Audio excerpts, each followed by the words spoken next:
আমি কিছু বলবো না। আমার একটা ছেলে আছে, আমি আজ পর্যন্ত কোনোদিন দুর্নীতির সঙ্গে ছিলাম না, আমি সত্যি। আমাদেরকে পুরো শেষ করে দেওয়া হলো। এবার আপনি খুশি তো?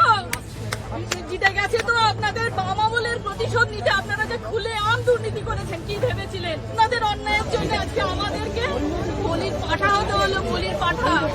প্রায় 26,000 চাকরি গেল এক রায়ে, এক দিনের মধ্যে।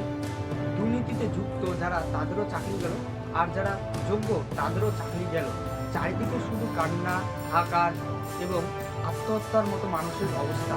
26,000 শিক্ষক, তাদের ভবিষ্যৎ, তাদের সন্তান, তাদের চাকরি এবং তাদের সম্মান কি ভবিষ্যৎ হয়ে গেল এক রায়ে, এক দিনের মধ্যে।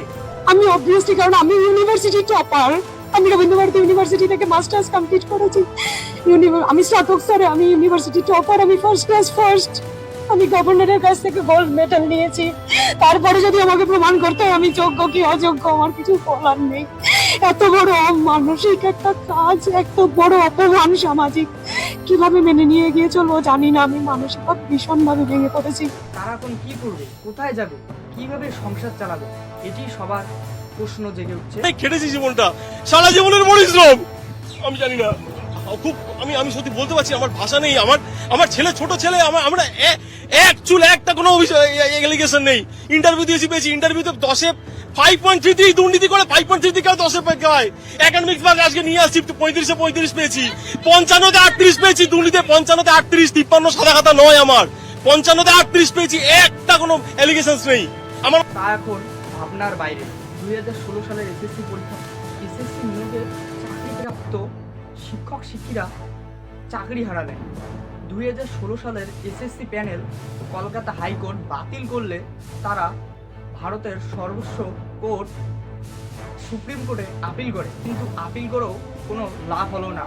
হাইকোর্টের সিদ্ধান্তই বহাল থাকলো, অর্থাৎ সুপ্রিম কোর্ট 2016 সালের এসএসসি প্যানেল সম্পূর্ণভাবে বাতিল করে দিল। আমাদেরকে পুরো শেষ করে দেওয়া হলো। এবার আপনি খুশি তো? জিতে গেছে তো আপনাদের বাম আমলের প্রতিশোধ নিতে। আপনারা যে খুলে আম দুর্নীতি করেছেন, কি ভেবেছিলেন? আপনাদের অন্যায়ের জন্য আজকে আমাদেরকে বলির পাঠা হতে হলো, বলির পাঠা। শুধুই যে তারা চাকরি হারা হলেন এমনটি নয়, তাদের 12% সুদের বিনিময়ে তারা যত বছর চাকরি করেছেন তাদের পয়সাটা ফেরত দিতে হবে। আমি আবারও বলছি, যারা অযোগ্য তাদেরও চাকরি গেল, আর যারা যোগ্য তাদেরও চাকরি গেল। তাদের কি কোনোভাবে চিহ্নিত করা গেল না? অযোগ্যদের শাস্তি বার কেন যোগ্যরা নেই, আর যোগ্যদের সংসারের দায়ভারেই বা কে নেবে? এই প্রশ্নটি বর্তমান সবার মাথায়। এইভাবে আমাদেরকে শেষ করার জন্য হাততালি, আপনাদের জন্য হাততালি।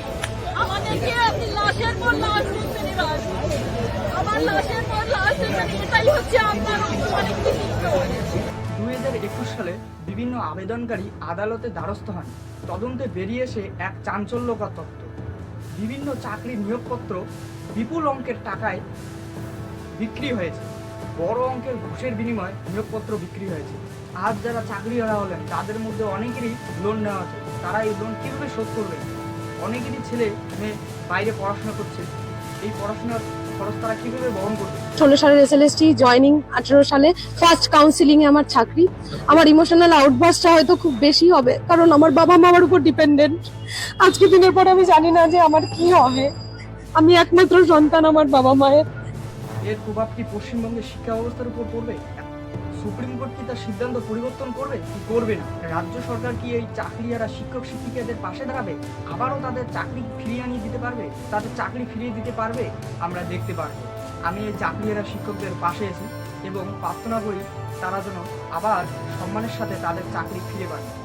আমি এই চাকরিহারা শিক্ষকদের পাশে অবশ্যই থাকবো। আজকের জন্য এইটুকুই থাক, তাহলে এর পরের ভিডিওতে দেখা হবে।